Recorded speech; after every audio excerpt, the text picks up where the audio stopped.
All right, let's talk about something that's way more than just paperwork. We're diving into the work permit system. Think of it as the mission plan for getting every single person on the crew home safe. Its only job to make sure you get back at the end of the day. So let's get into it. Here's our game plan. First up, we'll get to know the permit itself, what it is and why it matters. Then we're going to meet the two key players, your safety partners on every single job. After that, we'll run through the pre-launch checklist, master a life-saving move called lockout/out, and finally, learn how to wrap up the mission safely and correctly. So first things first, the work permit is really the heart of our entire safety culture. Seriously, it's not a suggestion, it's not to some box you have to take, it's a non-negotiable, formal agreement that a job has been looked at from all angles, and that we can all do it safely. And let's be crystal clear about this. Safety starts at the very top. Management has the responsibility to create and enforce this system, but for it to actually work on the ground, well, that takes flawless execution from every single person on the team. Everybody has a part to play. What's the best way to think about a work permit? Picture a pilot before takeoff. They don't just hop in the cockpit and hope for the best, right? No way. They go through a super detailed, step-by-step checklist. Every switch, every system is checked and double-checked. That's exactly what a work permit is for us. It's our pre-flight check for a safe mission.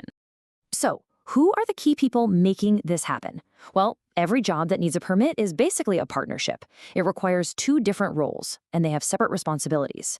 This is all designed to make sure there are always checks and balances in place. Let's meet them. Okay, on one side, you've got the permit issuer. This is usually your location or shift in charge. Their job is to be the gatekeeper. They verify that all the safety conditions are good to go before they give the green light. Then you have the permit receiver. This is the person supervising the job right there on the site, the officer or contractor. They're the ones running the safety briefings and making sure the job gets done right. Now, listen up, because this is probably the single most important rule in this whole partnership, and there are no exceptions.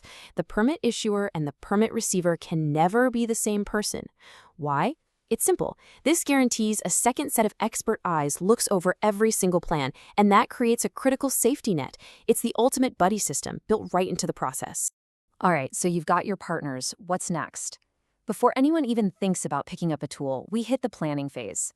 This is our pre-launch checklist, where we figure out all the potential dangers and make sure the entire team is on the same page. First thing we gotta ask is this work routine or non-routine?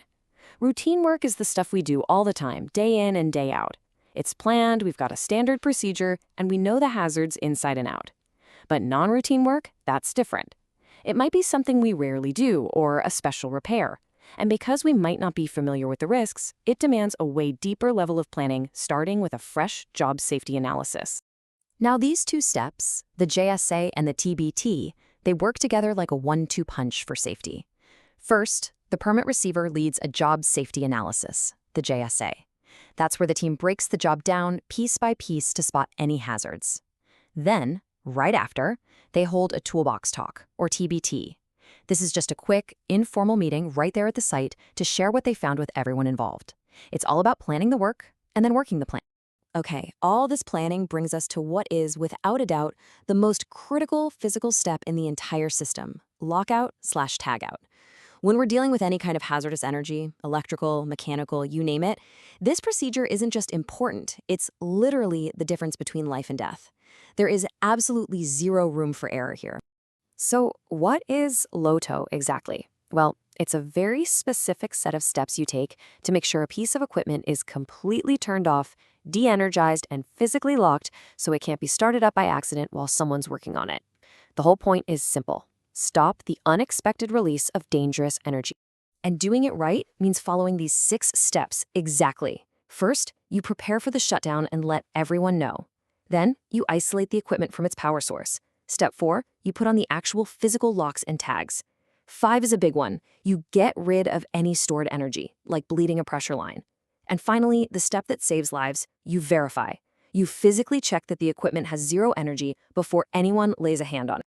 And to make this whole thing even safer, we use a simple but really smart visual system, color-coded locks. Red locks, those are for the authorized worker. That's the electrical pro doing the main isolation. Yellow locks are for affected workers, so our non-electrical folks working on the gear. And orange locks are for any contractors on site. One glance and you know exactly who is working on what. Now, once the job's done, taking the locks off is just as methodical. You inspect the area, you check the equipment, and you clear out all personnel. The permit gets returned and signed off on, and only then does each worker remove their own lock. And I mean it, no one ever removes a lock for someone else. After all that, the equipment can be safely powered back on.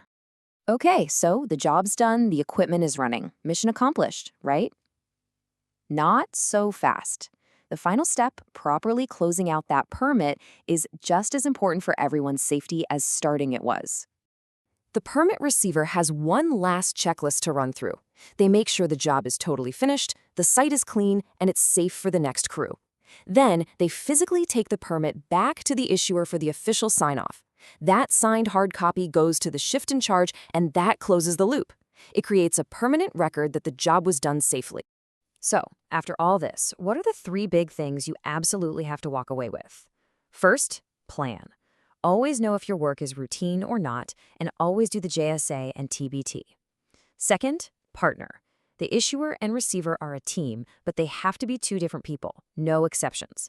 And third, protect. Follow the lockout/tagout procedure every single step, every single time. It is your ultimate safeguard. And that leaves us with one final thought. The tools are put away, the power's back on, the job's finished. But ask yourself this, is the mission really complete? And the answer is no, not until that permit is signed, closed, and filed away. That last step is what ensures safety for the next person and the person after that.